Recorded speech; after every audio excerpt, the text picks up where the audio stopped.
Hai semuanya, Assalamualaikum warahmatullahi wabarakatuh. Terima kasih yang udah klik video ini dan selamat datang kembali di channel aku.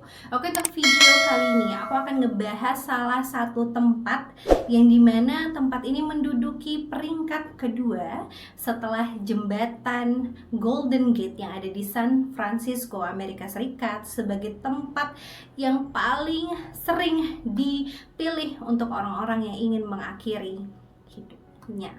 Nah, tempat ini pasti buat kalian yang suka hal-hal mistis atau cerita-cerita menyeramkan udah nggak asing lagi dengan hutan Aokigahara. Sebenarnya aku pernah nih ngebahas tentang hutan Aokigahara ini setahun yang lalu, tapi videonya aku take down sementara. Niatnya mau aku naikin lagi, tapi ternyata filenya hilang ya say. Jadi kita videoin ulang aja, jadi nggak usah banyak cincang lagi. Langsung aja kita masuk ke cerita tentang hutan Aokigahara. Aokigahara adalah hutan yang terletak di sebelah barat Gunung Fuji, dan hutan ini terbentang dari kota Kawaguchiko hingga desa Narizawa, Prefektur Yamanashi. Hutan Aokigahara ini sering disebut sebagai hutan lautan pohon dan lautan hutan Gunung Fuji. Kenapa nih hutan ini disebut sebagai hutan lautan Gunung Fuji atau lautan hutan pohon? Karena katanya ketika ada angin yang sangat besar berhembus di pepohonan yang ada di hutan Aokigahara ini, maka pohon itu akan membentuk sebuah gelombang seperti gelombang ataupun ombak laut. Jadi kalau dilihat dari atas, beneran pohon itu kalau kena angin kayak ombak-ombak yang ada di laut gitu loh posisinya. Jadi disebut seperti itu.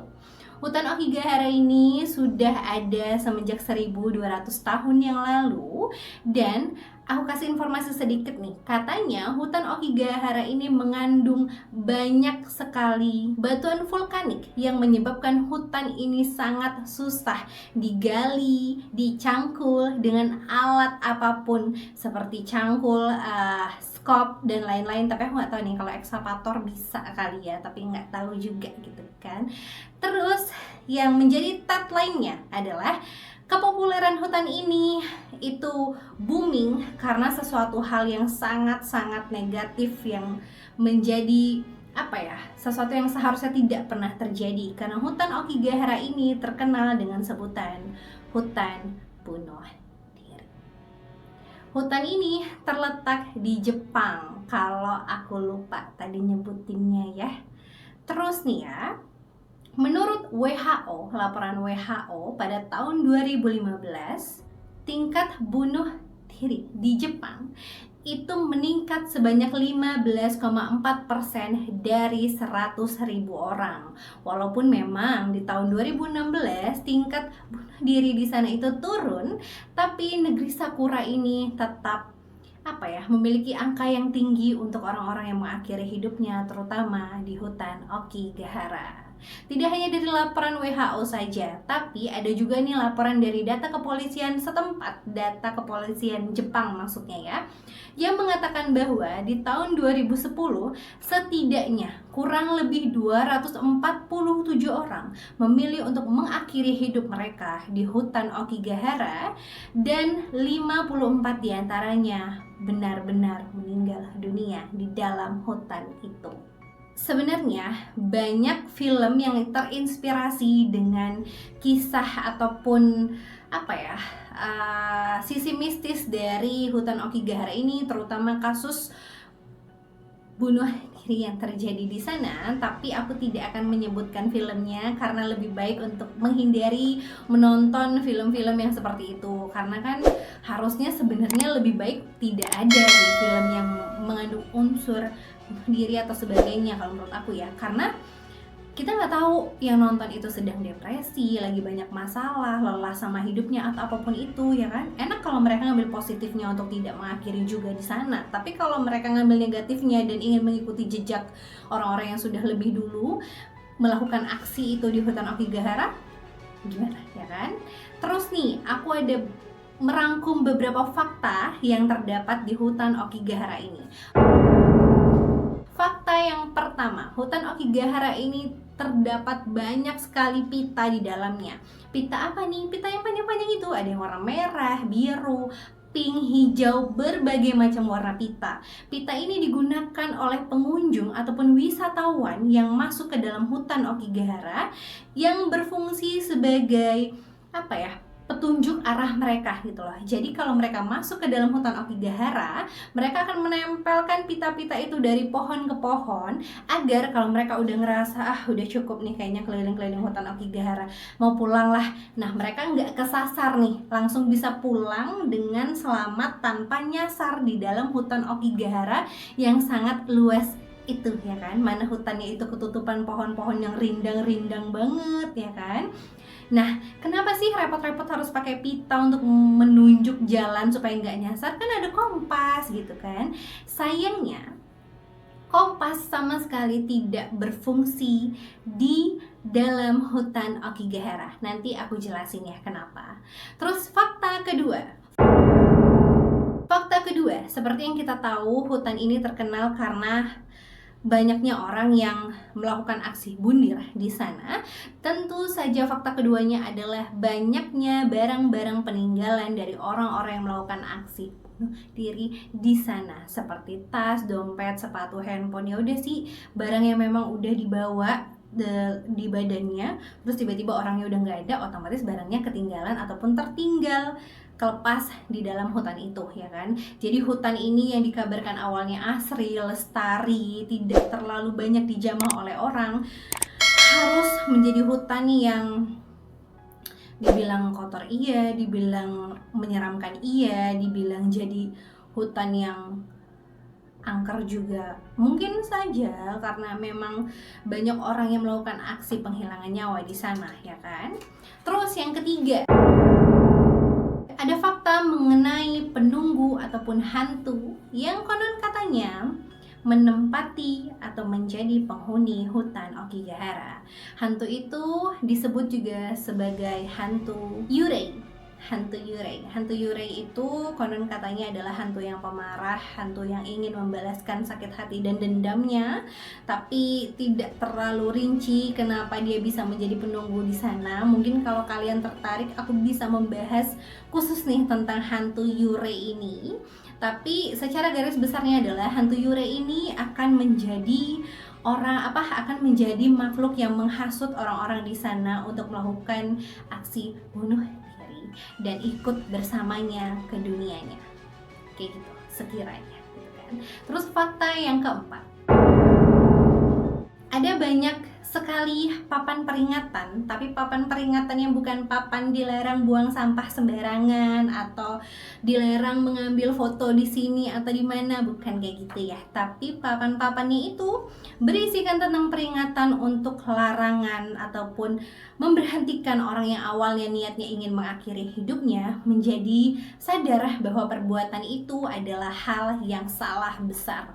Saking banyaknya kasus bunuh diri di dalam hutan Okigahara, kepolisian dan pemerintah setempat melakukan berbagai cara sih sepertinya ya. Cuman menempelkan peringatan ini adalah salah satunya, di mana di tulisan-tulisan yang ada di peringatan itu, contohnya ada yang nulis ingat keluargamu di rumah, anakmu menunggu di rumah, keluarga yang sayang sama kamu ada di rumah, dan lain sebagainya. Peringatan-peringatan yang diharapkan dapat membuat hati orang-orang yang tadinya ingin mengakhiri hidupnya terenyuh, tersadar bahwa banyak orang di luar sana yang menyayangi mereka dan hidup mereka berharga dan tidak sepantasnya diakhiri begitu saja gitu lah. Aku kebanyakan dan gak sih, tapi gak apa-apa ya. Terus fakta yang kelima,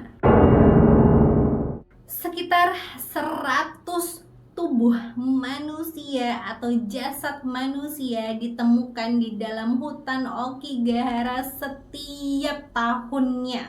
Jadi kurang lebih 100 aksi bunuh diri terjadi setiap tahunnya gitu kan. Jadi pasti nih polisi di sana, orang-orang di sana udah tahu nih ya, pasti tahun ini bakalan 100-an nih, bakalan ya kurang lebih segitu terus lah, tidak pernah terlalu jauh turun ke bawah, tidak terlalu juga jomplang naik drastis ke atas.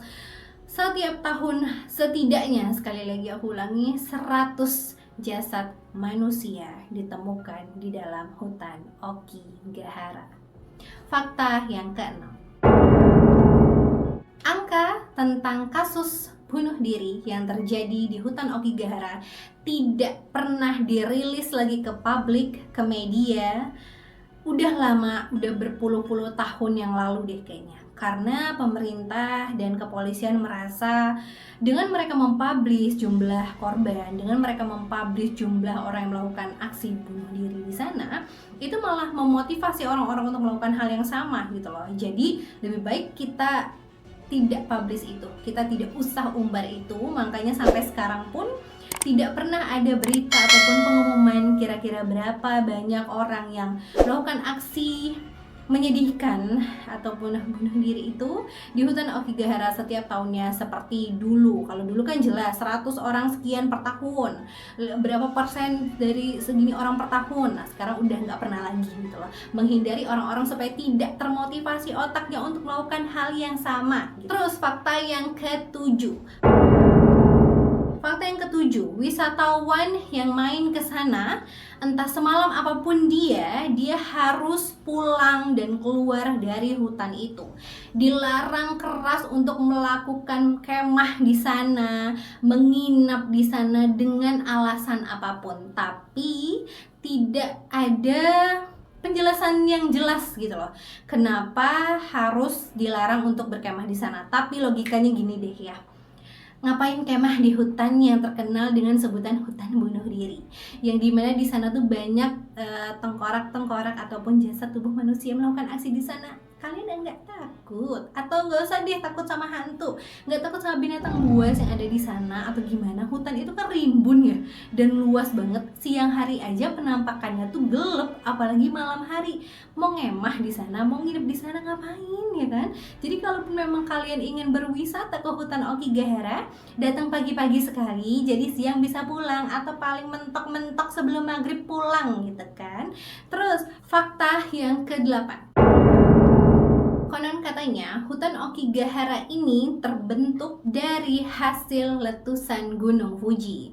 Letusan Gunung Fuji yang terjadi di tahun 864 mengeluarkan lava yang sangat banyak, dan konon katanya lava itulah yang menciptakan hutan Okigahara itu yang kita lihat ataupun yang kita dengar sekarang ini. Fakta ke-9, ada teori tentang anomali magnet yang membuat orang-orang merasa tertarik untuk melakukan aksi bunuh diri di sana. Maksudnya gimana nih gitu kan? Hutan Okigahara ini kan dalamnya sangat lebat, gelap gitu kan. Bahkan orang teriak di dalam hutan itu aja sebenarnya tidak terlalu terdengar satu sama lain gitu loh. Makanya kalau udah nyasar, selesai udah urusan ya kan. Mau minta tolong sama siapa, mau jejeritan malam itu di sana juga nggak akan ada yang denger ya kan. Beberapa tahun terakhir ini, para peneliti yang meneliti tentang hutan Okigahara ini mendapati bahwa anomali geomagnetik di area tersebut adalah sumber dari semua pemikiran gelap yang terjadi kepada orang-orang yang berniat untuk mengakhiri hidupnya di sana. Jadi awalnya mereka cuma mau wisatawan nih, awalnya mereka cuma mau main-main nih ya kan, atau kayak cuma lihat oh yang mana sih hutan bunuh diri itu ya kan, oh gimana sih bentuknya, seangkat apa sih emang gitu kan. Nah karena ada daya tarik mistis di dalamnya, ada magnet anomali tadi ya kan, itu merubah pemikiran mereka tadi yang cuman kayak mau lihat-lihat doang, itu jadi kayak mungkin aja gelap itu maksudnya lebih kayak merenungin kehidupan mereka. Terus mereka kayak oh iya ya kenapa hidup aku begini bla bla bla bla bla, dan mereka memutuskan untuk mengakhiri hidupnya. Mungkin kayak gitu juga sih, karena tidak ada penjelasan lebih lanjut tentang anomali geomagnetik ini gitu kan. Terus nih ya, dikatakan juga ada deposit besi bawah tanah yang sangat besar yang menyebabkan kompas tidak dapat terbaca atau tidak dapat bekerja di dalam hutan itu.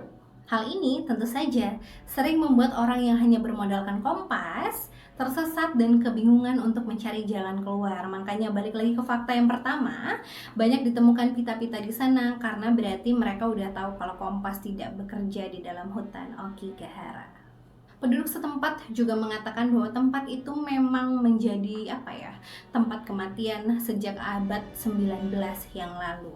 Ada juga yang mengatakan bahwa orang yang tertekan hidupnya atau frustasi itu akan secara misterius datang sendiri ke hutan Okigahara dan mengakhiri hidupnya. Katanya ada energi gaib yang mendorong mereka untuk datang ke sana dan melakukan hal-hal yang bundir lah ya singkatnya.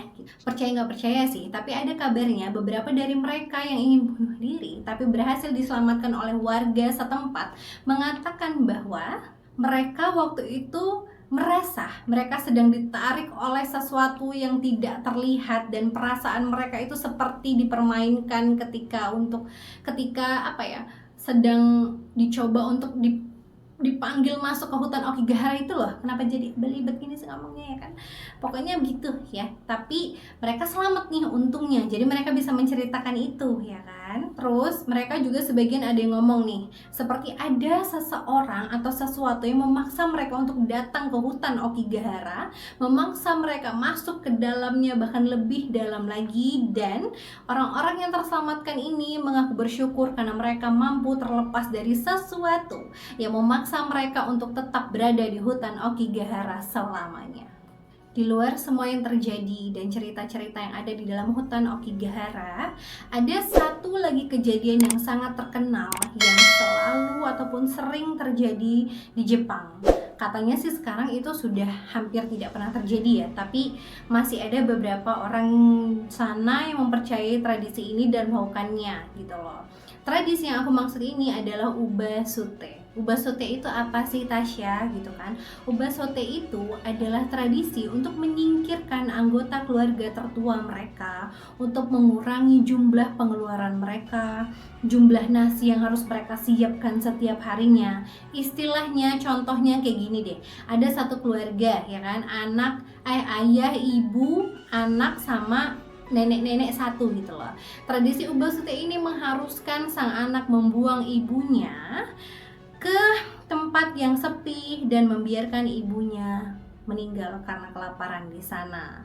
Dan di kasus ini banyak sekali orang-orang yang melakukan Ubasute ini di hutan Okigahara. Jadi banyak orang-orang yang meninggalkan tetua dari keluarga mereka di hutan itu, membiarkan orang itu mati kelaparan di sana, mati kehausan di sana dan menderita di sana demi mengurangi jumlah pengeluaran ataupun jumlah beban keluarga yang ada di keluarga mereka.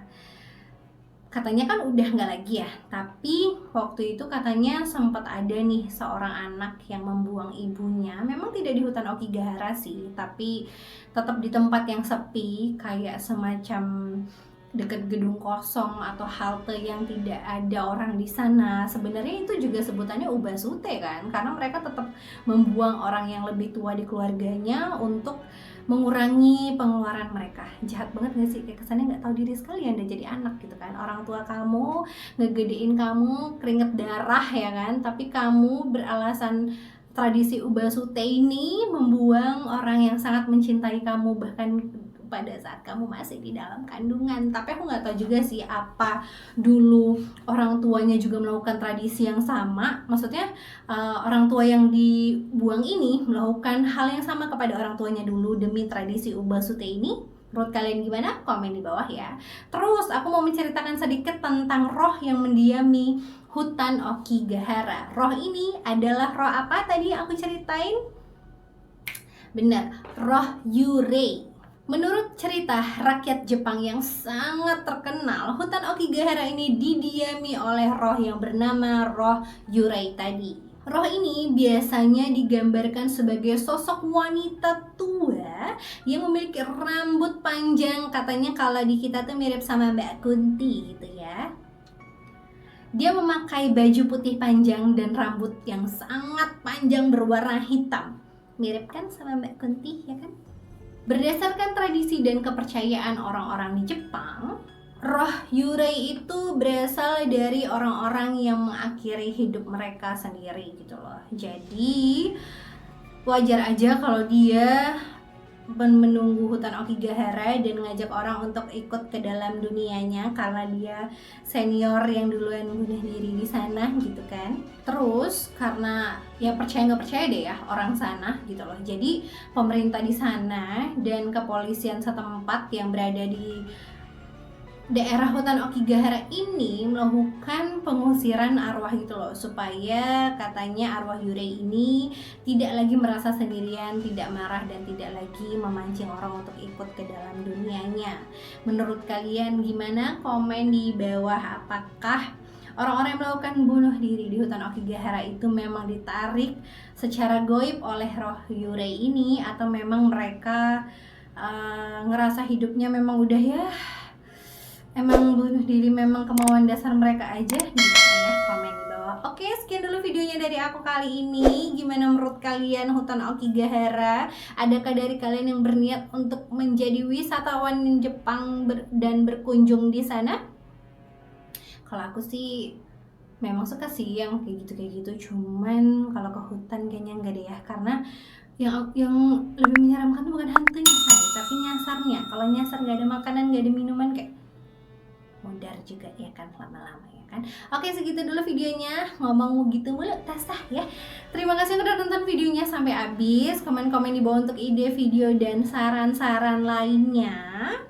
Untuk kalian subscriber lama, terima kasih banyak karena udah tetap menunggu video-video baru aku walaupun aku udah hiatus lama. Dan untuk orang yang udah nonton tapi belum subscribe, yuk klik tombol subscribe di bawah. Jangan lupa nyalain tombol notifikasinya supaya kalian gak pernah ketinggalan update terbaru dari channel Natasha. Oke, sekian dulu. Dadah, sampai jumpa. Assalamualaikum.